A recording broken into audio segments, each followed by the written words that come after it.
Hello दोस्तों, आप सभी का बहुत बहुत स्वागत है आपके अपने चैनल हिंदी साहित्य क्लासेस में। कैसे हैं आप सभी? आशा करती हूँ आप लोग बहुत अच्छे हैं और अपनी तैयारी आप लोग बहुत अच्छे से कर रहे होंगे आने वाले परीक्षाओं के लिए। तो चलिए आज की क्लास में जो है हम पढ़ने वाले हैं धरती धन न अपना उपन्यास, जिसके लेखक हैं जगदीश चंद्र। बहुत ही महत्वपूर्ण क्लास है आप सभी के परीक्षाओं के लिए। पेपर आप सभी का बहुत नज़दीक आ गया है। अब जो है बहुत कम टाइम में जो है सभी मूल तथ्यों को आप लोगों को पढ़ना जो है बहुत आवश्यक है। ठीक है, तो मैंने पूरी कोशिश की है कि धरती धन अपना जो उपन्यास है इसके मूल तथ्यों को जो है कम टाइम में मैं आपको दे पाऊँ, उन सभी मूल तथ्यों को जहाँ से प्रश्न बनते हैं। ठीक है, तो पूरी क्लास को आप लोग ज़रूर देखिएगा। मुझे पता है आप लोगों का एक एक मिनट जो है बहुत कीमती है। ठीक है, तो उसी समय को मैंने जो है ध्यान में रख कर ये वीडियो मैंने आप सभी के लिए बनाया है।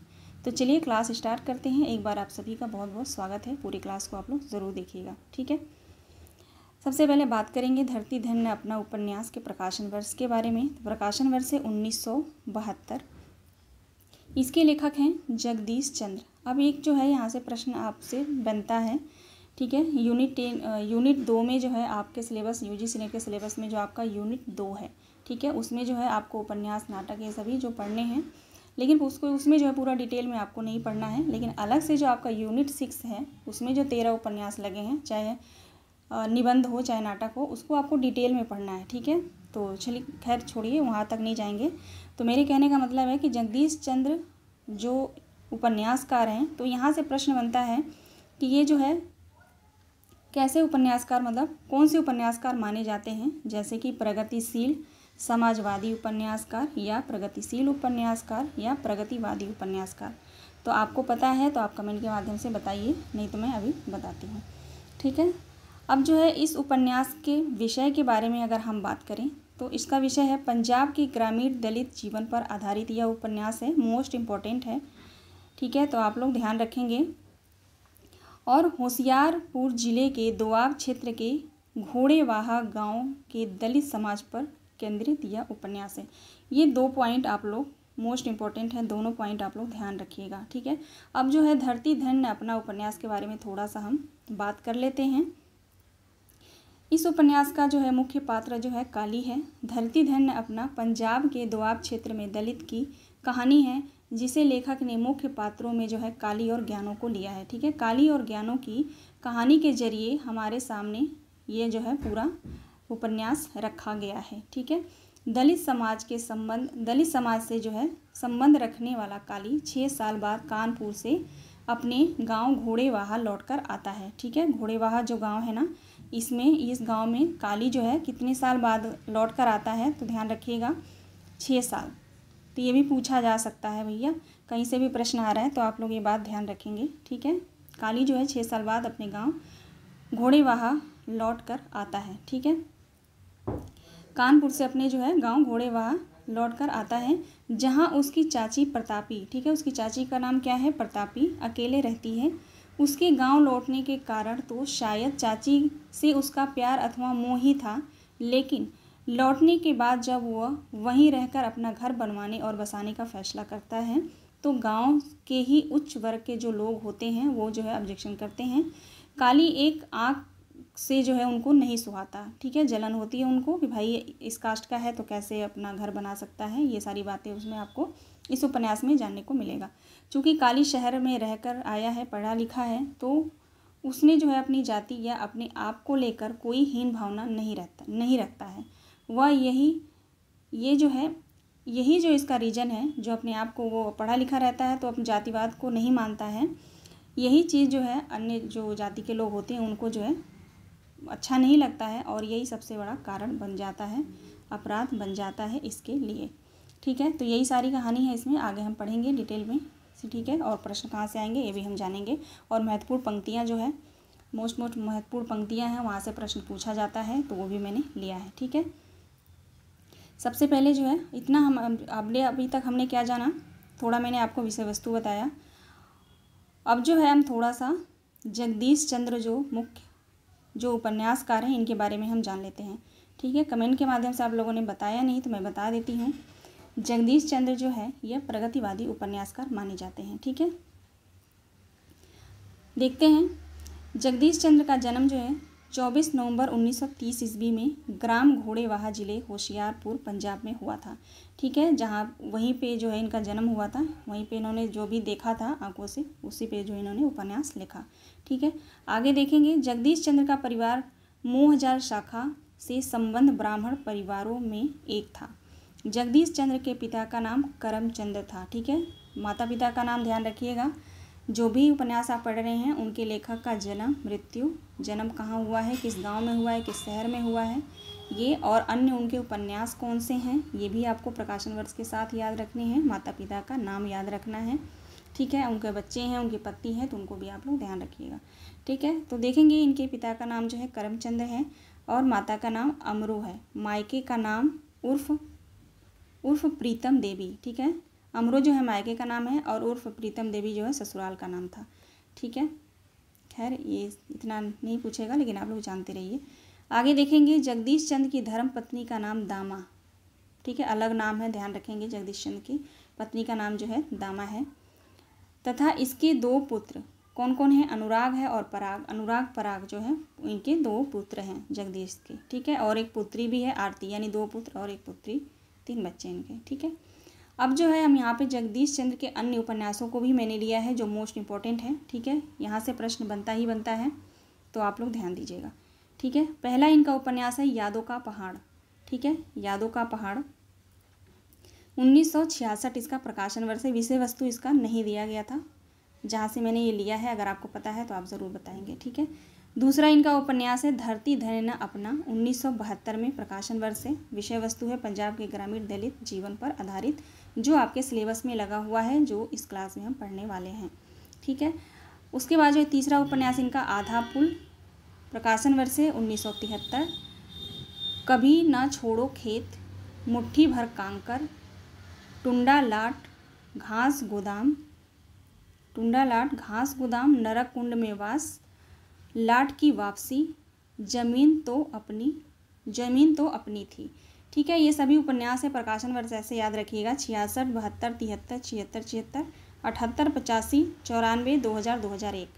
ठीक है, पहले उपन्यास को याद करिए, फिर प्रकाशन वर्ष को याद करिए। ठीक है, उसके बाद विषय वस्तु को देखिए। धरती धन न अपना जो है विषय वस्तु मैंने बता दिया। आप देखेंगे आधा पुल का विषय वस्तु क्या है, युद्ध की विभीषिका का जीवंत अंकन किया गया है इस उपन्यास में। ठीक है, कभी न छोड़ो खेत का विषय वस्तु देखेंगे, सामंती जाटों की कहानी है। ठीक है ना, कभी न छोड़ो खेत, इसमें जो है जाटों की कहानी का वर्णन है।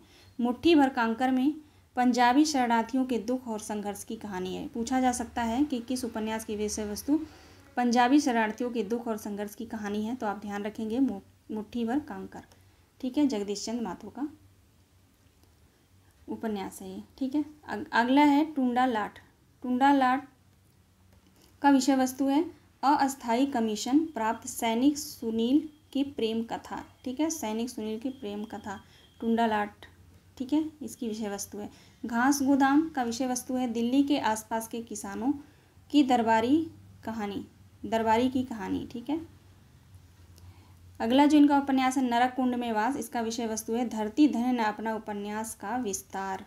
अब जो है धरती धन्य अपना उपन्यास जो है उसका जो है विस्तार रूप से इसमें पूरा वर्णन किया गया है। किस उपन्यास में, नरक कुंड में वास में। ठीक है, तो मोस्ट इम्पॉर्टेंट उपन्यास ये भी है, तो आप ध्यान रखिएगा। पूछा जा सकता है कि धरती धन्य अपना उपन्यास का विस्तार पूर्वक वर्णन किस उपन्यास, जगदीश चंद्र के किस उपन्यास में किया गया है, तो दे देगा घास गोदाम, लाट की वापसी, जमीन तो अपनी थी, नरक कुंड में वास। तो आप ध्यान रखेंगे नरक कुंड में वास। ठीक है, 1994 में है ये। ओके, आगे देखेंगे लाट की वापसी उपन्यास की विषय वस्तु है, 2000 में प्रकाशित हुआ था। टुंडा लाट उपन्यास का विस्तार। ठीक है ना, अब देखेंगे ये जो लाट की वापसी जो उपन्यास है, ये जो है टुंडा लाट जो उपन्यास है ना, इस उपन्यास का विस्तार इसमें किया गया है। ठीक है, विस्तारपूर्वक वर्णन इसमें किया गया है। अगला देखेंगे जमीन तो अपनी थी, दलित जीवन के संबंध कथा। ठीक है ना, तो ये रहे सारे उपन्यास जगदीश चंद्र के, और मैंने आपको विषय वस्तु के साथ पूरा बताया। तो आप लोगों को नहीं पता है तो आप लोग ध्यान रखिएगा, मुझे पता है, आप लोगों को अच्छे से पता है, लेकिन आप लोग ध्यान रखेंगे। ठीक है, अब यहाँ पे देखेंगे मैंने बुक से ही पूरा पेज लिया है। आप बुक को ओपन करेंगे तो सबसे पहले आपको ये पहला पेज मिलेगा। ठीक है, चलिए उसके बाद दूसरे पेज पे आता है ये। तो जगदीश चंद्र में के बुक में जो है, सॉरी इस उपन्यास के जो बुक में है आप ओपन करेंगे तो दूसरे पेज पे आपको ये मिलेगा, जहाँ पे जो है यह उपन्यास जगदीश चंद्र ने किसे संबोधित करके लिखा है, तो ध्यान रखेंगे। चलिए पढ़ते हैं इसको। सोम आनंद को जिनके सहयोग ने मेरी सो रही सृजन चेतना को पुनर्जागृत करके यह उपन्यास लिखने के लिए प्रेरित किया। ठीक है, ये जगदीश चंद्र ने खुद लिखा है और वो कहते हैं कि सोमनाथ आनंद, नाम ध्यान रखिएगा, सोमनाथ आनंद ने जिसके सहयोग ने मेरी सो रही सृजन चेतना को पुनर्जागृत करके यह उपन्यास लिखने के लिए प्रेरित किया। यानी किससे प्रेरित होकर यह उपन्यास इन्होंने लिखा, तो सोम आनंद से। ठीक है, तो ध्यान रखेंगे ये नाम महत्वपूर्ण है, ठीक है ना, इम्पोर्टेंट है, लिख देती हूँ है ना, नहीं तो आप लोग जो इग्नोर करेंगे। मैं चाहती हूँ मैं जो पढ़ाऊँ आपको अच्छे से आप लोग पढ़ें ताकि आने वाला प्रश्न आपसे गलत ना हो। अब जो है भूमिका पढ़ते हैं। ठीक है, इस उपन्यास की भूमिका बुक से ही पढ़ेंगे और ज़्यादा 1.5 पेज का है तो पूरा उपन्यास हम पढ़ते हैं, सॉरी पूरा भूमिका जो हम पढ़ेंगे। ठीक है, चलिए यह उपन्यास लेखक कहते हैं मेरा यह उपन्यास मेरी किशोरावस्था की कुछ अविस्मरणीय स्मृतियों और उसके दामन में छिपी एक अदम्य वेदना का उपज है। ठीक है, तो पहला ही लाइन मोस्ट इम्पॉर्टेंट है, तो आप ध्यान रखेंगे। पूछा जा सकता है कि यह जो कथन दिया गया है ये किस उपन्यासकार का है या किस उपन्यास की भूमिका से लिया गया है। कई तरह से प्रश्न बन जाएंगे यहाँ से, तो ये आप लोग मोस्ट इम्पॉर्टेंट है, पहले ही लाइन आप लोग ध्यान रखेंगे।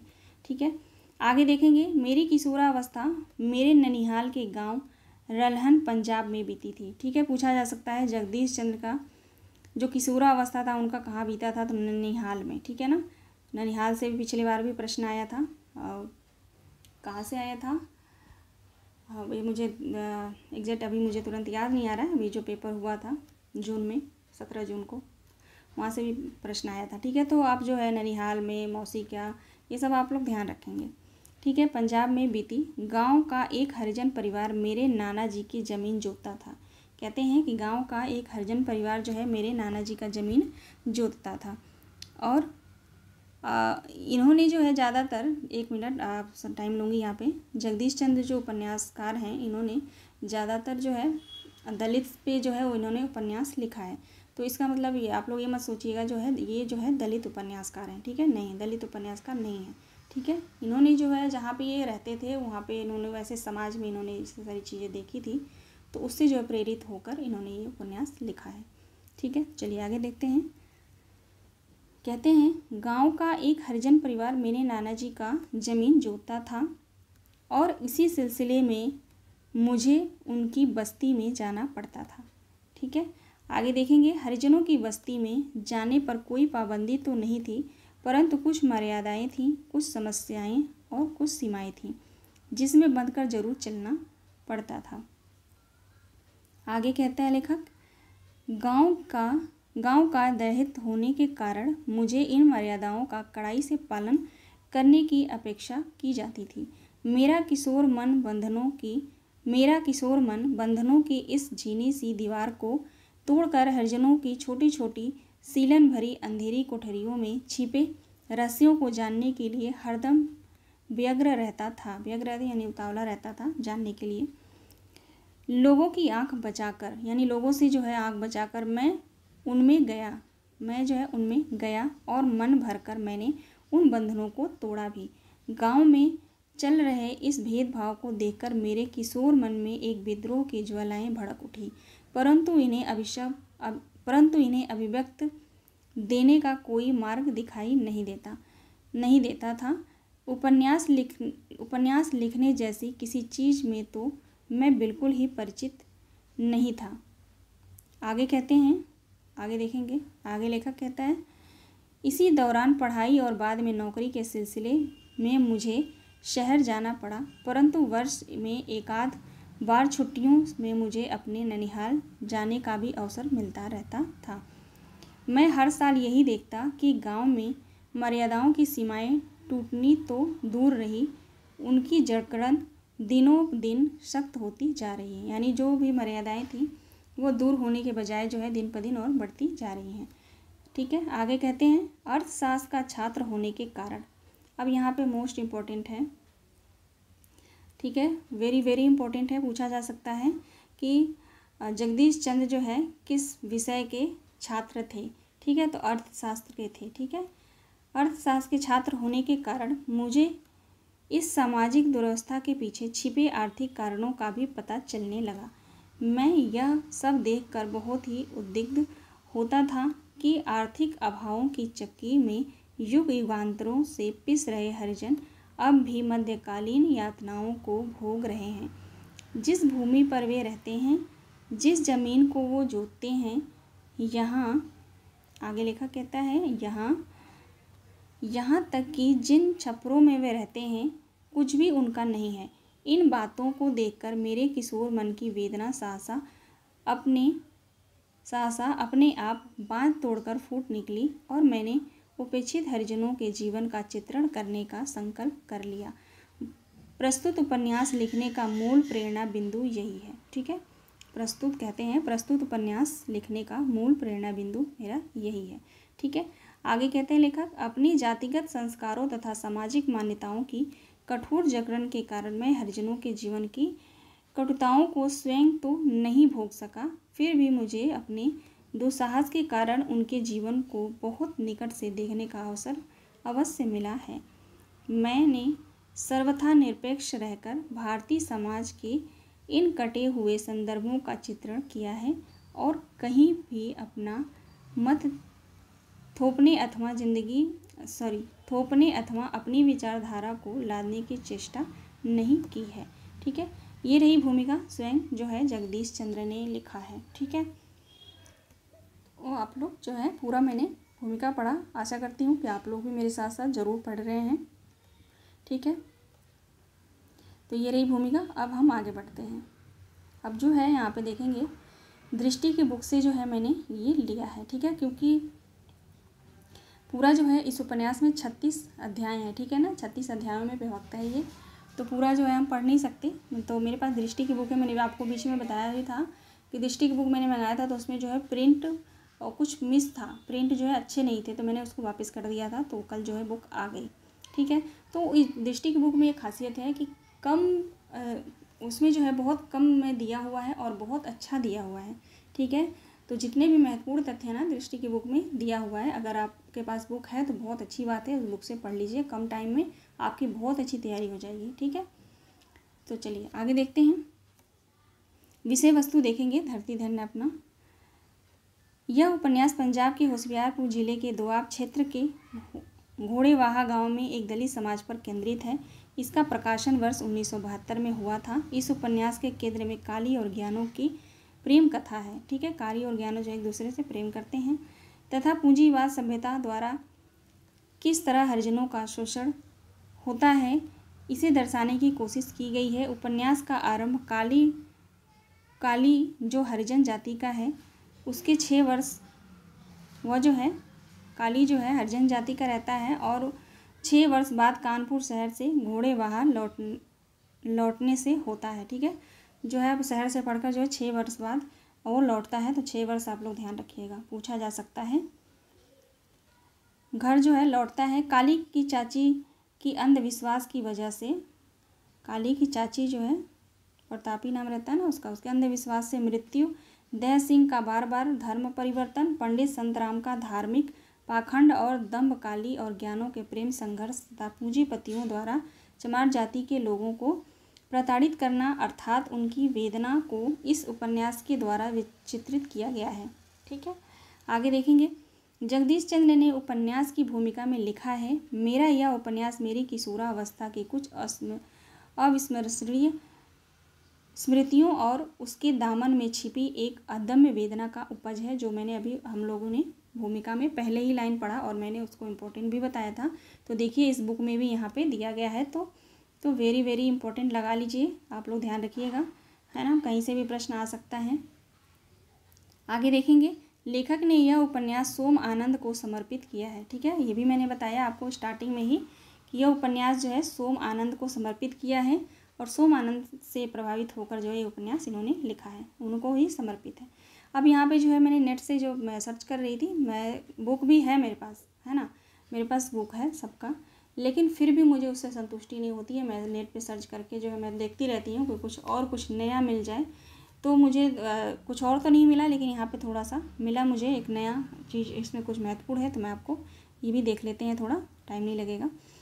देखते हैं। जगदीश चंद कहते हैं बचपन पंजाब के होशियारपुर के गांव रहलन और घोड़ेवाहा। तो रहलन देखिए एक और नाम है गांव का, रहलन, ठीक है, रहलन और घोड़ेवाहा में गुजरा। स्कूल के दिनों में छोटे कस्बे और कॉलेज की पढ़ाई के सिलसिले में जिला सदरपुर मुकाम होशियारपुर और जालंधर में कस्बाई जनजीवन से इनका गहरा संपर्क हुआ। नौकरी की तलाश में दिल्ली आए तो कई वर्ष यहीं होकर रह गए। आगे देखेंगे। साहित्यिक जीवन का आरंभ आज से कोई 50 वर्ष पूर्व उर्दू कहानी पुराने घर, उर्दू कहानी जो है इनका पुराने घर जो है उर्दू कहानी है, और पंजाबी नाटक उड़ीका, ठीक है ना, उड़ीका इनका ही जो नाटक है पंजाबी नाटक है, पंजाबी लेखन से हुआ। इनका जो है साहित्यिक जीवन कहाँ से स्टार्ट हुआ ये यहाँ पे बताया गया है, तो ध्यान रखिएगा। उर्दू कहानी पुराने घर और पंजाबी नाटक उड़ीका, ठीक है।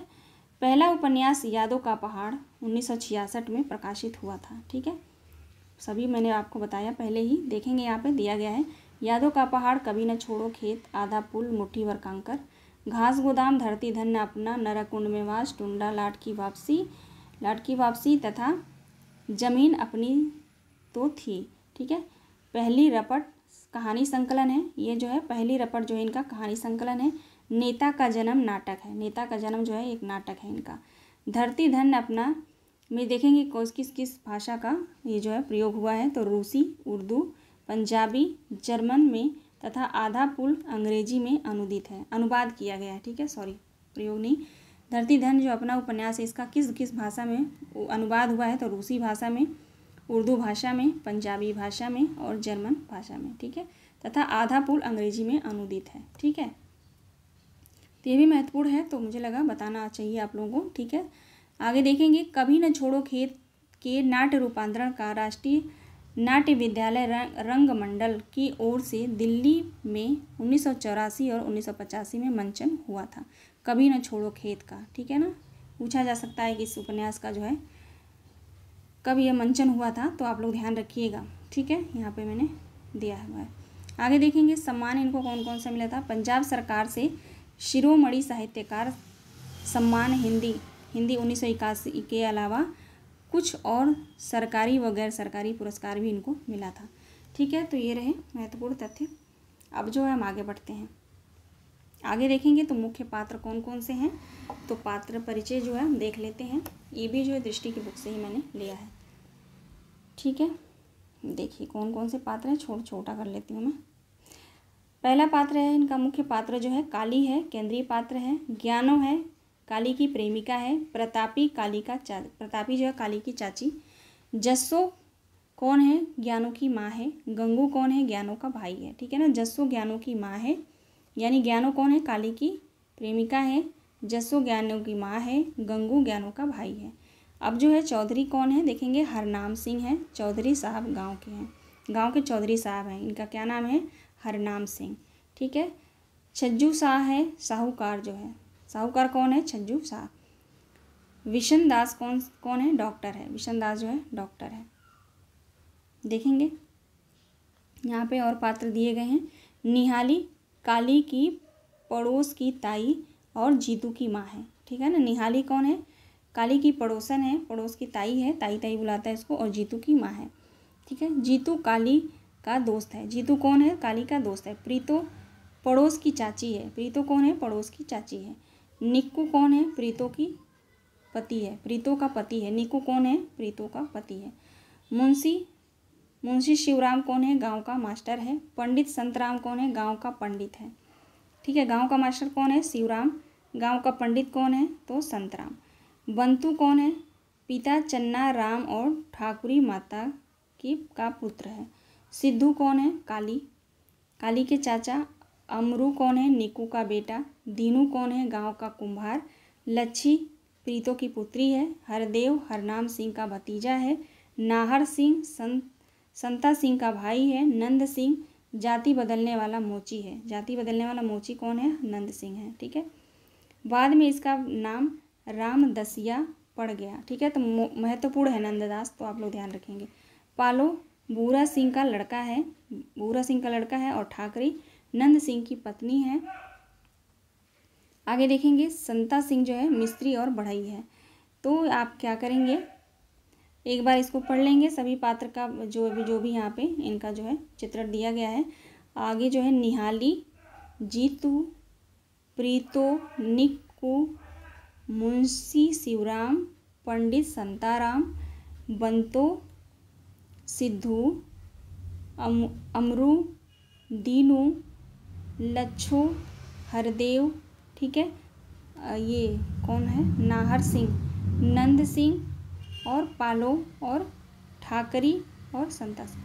ये सभी उपन्यास में जो है ये पात्र हैं, इनको आप लोग पढ़ लीजिएगा, रिवीजन करते रहिएगा। ठीक है, ज़्यादा पात्र हैं इसमें। ठीक है, तो लेकिन मुख्य पात्र आप लोग ध्यान रखिएगा। काली और काली हो गई, काली की माँ हो गई। यहाँ जो दिया गया है मुख्य पात्र काली, ज्ञानो, प्रतापी, जस्सो, गंगू, चौधरी, छज्जो और शिव, ये सब जो है महत्वपूर्ण पात्र हैं, जिनको आप लोग ध्यान रखेंगे। अब आगे चलेंगे महत्वपूर्ण पंक्तियों पे। ठीक है, अब हम आ गए हैं महत्वपूर्ण पंक्तियों पे, जो बहुत ही महत्वपूर्ण है। ठीक है, देखते हैं पहली पंक्ति। गोबर की तेज बदबू से उसे चमादड़ी हरिजनों की बस्ती के निकट ही होने का संकेत दिया। आगे देखेंगे दूसरी पंक्ति है। चाची ने काली की आवाज़ को पहचानते हुए स्नेह और आश्चर्य भरे स्वर में कहा, जैसे उसे विश्वास न आया हो। फिर उसने काली के सिर पर हाथ फेरते हुए उसे ऊपर उठाया और उसका माथा चूमकर बोली, रख साइयाँ दी। ठीक है, रख साइयाँ दी, यानी आशीर्वाद देती है। चाची काली से कहती है। अब पूछा जा सकता है यहाँ से, जरूरी नहीं है पूरी पंक्ति देगा, देगी नहीं, देगा। ठीक है, तो यहाँ से जो कुछ पंक्ति देकर पूछा जा सकता है, या तो यही पूछ दिया जाएगा, रख साइयाँ दी किस उपन्यास में जो है कौन पात्र किससे कहता है। तो कौन सा उपन्यास हम लोग पढ़ रहे हैं? धरती धन्य अपना उपन्यास से। ठीक है, चाची जो है काली से कहती है। यहाँ पे देखेंगे PDF में सेव कर रही थी ना, तो ध्यान नहीं दिया मैंने, धरती धन्य अपना होगा। ठीक है, धरती धन नहीं है, धरती धन्य अपना। ठीक है, चलिए आगे देखेंगे। अगली पंक्ति है, आज तेरा बाप जिंदा होता तो तुम्हें देखकर कितना खुश होता। उसने तो तुम्हें जी भरकर देखा भी नहीं था कि मौत ने आ घेरा। तेरी माँ को प्लेग खा गया। ठीक है, काली के माँ जो है मृत्यु हो गई रहती है इसके काली जब बचपन में रहता तभी, तो किससे होता है? तो प्लेग से, प्लेग बीमारी से। ये भी आप लोग ध्यान रखेंगे। तेरा चाचा चप्पे गिन गिन कर तुम्हें पाल पोस रहा था, लेकिन उसे भी हैजे ने खा लिया। तो ध्यान रखेंगे, काली की माँ का मृत्यु जो किससे हुआ था? प्लेग की बीमारी से, और उसके चाचा की मृत्यु कैसे हुई थी? हैजे की बीमारी से। ठीक है, तो ये लाइन बहुत महत्वपूर्ण है, तो आप लोग ध्यान दीजिएगा। ठीक है, तुम्हें तो शायद उसकी सूरत भी न याद हो, सारे खानदान की तू ही तो एक निशानी है। ठीक है, तो ये भी यहीं से आ सकता है, सारे खानदान की तू ही तो एक निशानी है। किस पात्र से लिया गया है? तो धरती धन्य अपना, या तो इस पूरे कथन में से कहीं से भी लिया जा सकता है, या तो प्लेग से जो है किसकी मौत हुई थी? तो काली की माँ की। ठीक है, और चाचा की मौत किससे हुई थी? हैजे से। तो ये दोनों बीमारी का नाम भी याद रखिएगा कि किस बीमारी से किसकी मौत हुई थी। अगली पंक्ति पे चलेंगे। चौधरी एक बार की कहते हैं, दूसरी पंक्ति है, चौधरी एक बार ही इसका खात्मा कर दे, रोज रोज का कलेश तो मिट जाएगा। किसी की फसल काटे जाए तो चोर जीतू, किसी का कोई नुकसान हो जाए तो जिम्मेदार जीतू। निहाली चौधरी से कहता है। ठीक है, आगे देखेंगे। अगली पंक्ति है, निहालू जीतू की ओर संकेत करती हुई बोली, काली देख चौधरी ने इसका क्या हाल किया है। नाक को हाथ लगाती हूँ तो तड़प उठता है। भला इसने चौधरी का क्या बिगाड़ा था जो इसे पुलिसियों की मार खानी पड़ी या मार मारी है। ठीक है, पूरा साल उसकी बेगार करता रहा और उसे सारी मेहनता का यह इनाम मिला है। ठीक है, निहाली जो है काली से कहते हैं। अगली पंक्ति देखेंगे, माई तूने इसे सर चढ़ा रखा है, उठा इसे बेकार खाट तोड़ रहा है। अगर बात थाने तक पहुंच गई तो वे मार मार कर इसे दिन में तारे और रात में सूरज दिखा देंगे। चौधरी के खेत की बाड़ लगाई जा रही है, इसे कहो वह चला जाए, वहाँ चला जाए, चौधरी खुश हो जाएगा, गंगू निहाली से कहता है। आगे देखेंगे अगला कथन, छप्पड़ सबका साझा है, छप्पड़ सबका साझा है, क्या ज़मीन क्या चमार, क्या ज़मीन क्या चमार, क्या जाट क्या महाजन, जितनी भी चाहे मिट्टी खोद लो सब, लेकिन इतना ख्याल रखना कि कहीं बहुत गहरा गड्ढा न बन जाए। ठीक है, तो मोस्ट इम्पॉर्टेंट कथन है यहाँ भी, चाहे जितनी मिट्टी खोद लो बहुत गहरा गड्ढा न बन जाए। पार सार ऊंचे मोहल्ले के पूर्ण सिंह ने वहाँ कुआं सा खोद दिया है, बरसात में छज्जू साग की भैंस उसमें ऐसी फंसी कि उसे बल्लियाँ देकर निकालना पड़ा, चौधरी काली से कहता है। ठीक है, यहाँ पे खेतों की बात चल रही है इनकी। आगे देखेंगे अगला कथन है, शरारत पहले भी होती थी लेकिन लोग चुपचाप सहन कर लेते थे, मैं उस समय चुप नहीं रह सकता जब पानी सिर से गुजरने लगता है, काली चौधरी से कहता है। ठीक है, काली की मृत्यु भी हो जाती है इसमें, है ना, अगर आपने उपन्यास पढ़ा है तो इस काली और ज्ञानो एक दूसरे से प्यार करते हैं, प्रेग्नेंट हो जाती है ज्ञानो, तो उसके परिवार वाले उसको जहर देकर मार देते हैं, तो काली घर से भाग जाता है, घर से भागता है, फिर भी उसको पकड़ के लोग उसको मार देते हैं। ठीक है, आगे देखेंगे अगला कथन है, मैं तो ज़मीन के इस टुकड़े को भी जायदाद नहीं समझता, मैं तो सिर्फ मलबे का मालिक हूँ, काली चौधरी से कहता है। ठीक है, तो ये बहुत ही महत्वपूर्ण कथन है। ठीक है, वेरी वेरी इंपॉर्टेंट कथन है, ध्यान रखिएगा। अगला देखेंगे अगला कथन है, ब्याह के बिना ज़िंदगी भी सुलगती लकड़ी की ही तरह है, जिसमें से सिर्फ धुआं निकलता है, वह आँखों में आंसू तो ला देता है लेकिन गरमाइश नहीं पहुंचाता, मिस्त्री काली से। अगला कथन देखेंगे, वही जो कुत्ते और कुतिया से होता है, काली रण पत्नी वह जो अपनी ब्याता हो, उसे सिर पर चढ़ाओगे या पाँव के नीचे दबाओगे, कोई उंगली नहीं उठा सकता, लेकिन पराई जन्नी स्त्री तो मुँहजोर घोड़ी की तरह होती है, पता नहीं कब बिदक जाए, ये संता सिंह काली से कहता है। ठीक है, अगला कथन देखेंगे अगला कथन है, बहुत अच्छा किया बेटा, ईसा मसीह की भी यही तालीम है कि पड़ोसियों के साथ शांति से रहो, आसमानी किताब में लिखे हुए बातें सदा सच होती हैं, पादरी काली से कहता है। अगला कथन देखेंगे, कभी कभी मैं आप लोगों के मोहल्ले में जाता हूँ, ईसा मसीह का भी यही हुक्म है, वैसे भी गरीब आदमी परमात्मा से ज़्यादा नज़दीक होता है। अंजिल पाक में लिखा है, ऊँट की सुई के खुराक से गुज़र हो सकता है, लेकिन धनवान का स्वर्ग में गुज़र मुमकिन नहीं।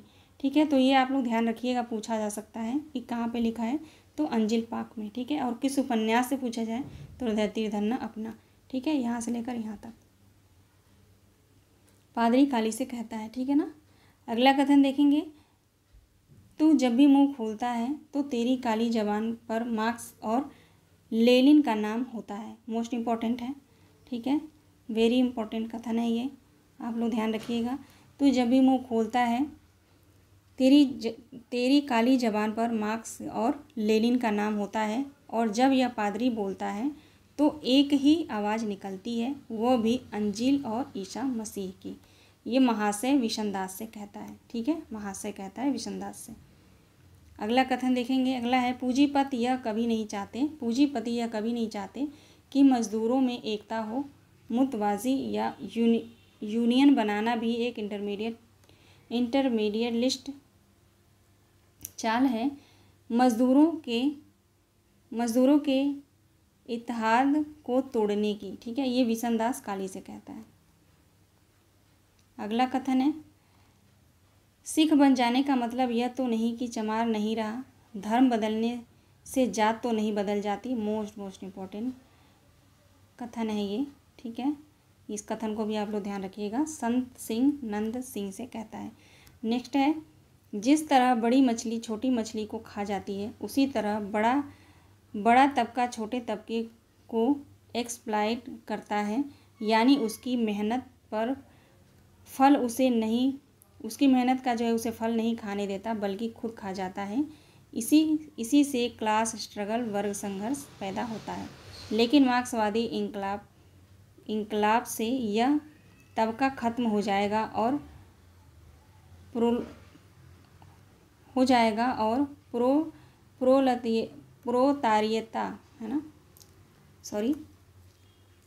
प्रोलेतारिया लिखा है, प्रोलेतारिया का बोलबाला होगा। ठीक है, तो ये भी महत्वपूर्ण कथन है, विशनदास काली से कहता है।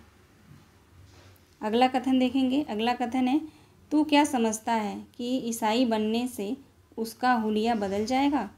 जब मजहब फरेब है, अमीरों और पूंजीपतियों ने आम लोगों को लूटने और उन्हें गुमराह करने के ये सब ढकोसले खड़े किए हैं।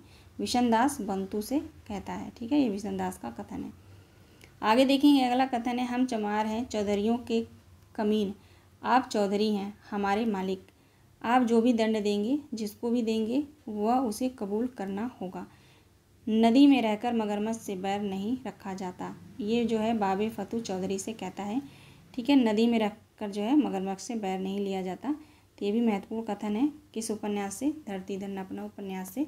और पात्र पूछा जाए तो बाबे फतू चौधरी से कहता है, चौधरियों से कहता है। अगला कथन देखेंगे। कालिदास दरअसल सारी खराबी कैपिटलिस्ट सिस्टम की है। हमारे देश में तो हालत और भी गंभीर है। यहाँ अभी पूंजीवाद भी पूरी तरह नहीं आया। दुनिया समाजवाद की तरफ बढ़ रही है और हम अभी तक जागीरदारी के चक्कर में फंसे हुए हैं। विशनदास काली से कहता है। ठीक है, अगला कथन देखेंगे। बहुत उथल पुथल होगी। पूंजीवाद और जमींदारी सिस्टम इंकलाब को असफल बनाने की कोशिश करेंगे। अपने एजेंटों की मार्फत इंकलाबी ताकतों में फूट डालेंगे, उन पर हमले करेंगे, खून खराबा होगा, खून की नदियां बहेंगी और हजारों लोग मरेंगे। विशनदास काली से कहता है। आगे देखेंगे। अगला कथन है, शास्त्रों के अनुसार बलि का फल केवल उन्हें मिलेगा जो सामग्री पर नामा पैसा खर्च करेगा। मान लो ख्वाजा पीर को दया आ गई और उन्होंने बलि स्वीकार कर ली, तो उसका सारा फल बूटा सिंह को ही मिलेगा। सारा गांव चौबुर्द हो जाएगा, सिर्फ बूटा सिंह का घर बार बचेगा। ये संत नाम पालो से कहता है। अगला कथन देखेंगे। सुबह तक बाढ़ का जोर खत्म हो गया, लेकिन खेतों में चारों ओर पानी भरा हुआ था। मिट्टी नरम हो जाने से मक्की की फसल जमीन पर बिछ गई थी। खेतों में बल खाती हुई पगडंडियां और रास्ते पानी में डूबे हुए थे। रास्ते जो है पानी में डूबे हुए थे और जहाँ तक नज़र जाती थी, हरियाली के नीचे बिछी हुई पानी का चादर कहीं मैली और कहीं चमकदार दिख रही थी। आगे देखेंगे। पूंजीपति और जमींदार हमेशा से मेहनत कश और प्रोलेतारी, ठीक है, प्रोलेतारी सबके पर जुल्म करते आए हैं, उसको एक्सप्लॉइट करते रहे हैं। लेकिन जब प्रोलेतारी सबके में इंकलाबी स्पिरिट जाग उठती है, तो वह बाढ़ बनकर इन ताकतों को जिनको की तरह बहा ले जाती है। ठीक है, ताकतों को जिन की तरह जो है, जिनको नहीं होगा, जिनको कह रही हूँ, बाढ़ बनकर इन ताकतों को तिनकों की तरह, है ना, तिनकों की तरह बहा ले जाता है। ठीक है, ये जो है विशनदास काली से कहता है। ठीक है, तो ये रहे सारे महत्वपूर्ण कथन, बहुत अच्छे से इस बुक में दिया गया है। ठीक है, तो आप लोग जो है पढ़ लीजिएगा, और आपके पास बुक है तो वहाँ से आप लोग ज़रूर पढ़ते रहिएगा। ठीक है, आशा करती हूँ क्लास पसंद आई होगी। क्लास पसंद आई है तो लाइक और सब्सक्राइब आप लोग ज़रूर कर दीजिएगा और प्यार बनाए रखिएगा। मिलते हैं नेक्स्ट वीडियो में। आप सभी दोस्तों का बहुत बहुत धन्यवाद और अपना ख्याल रखिएगा।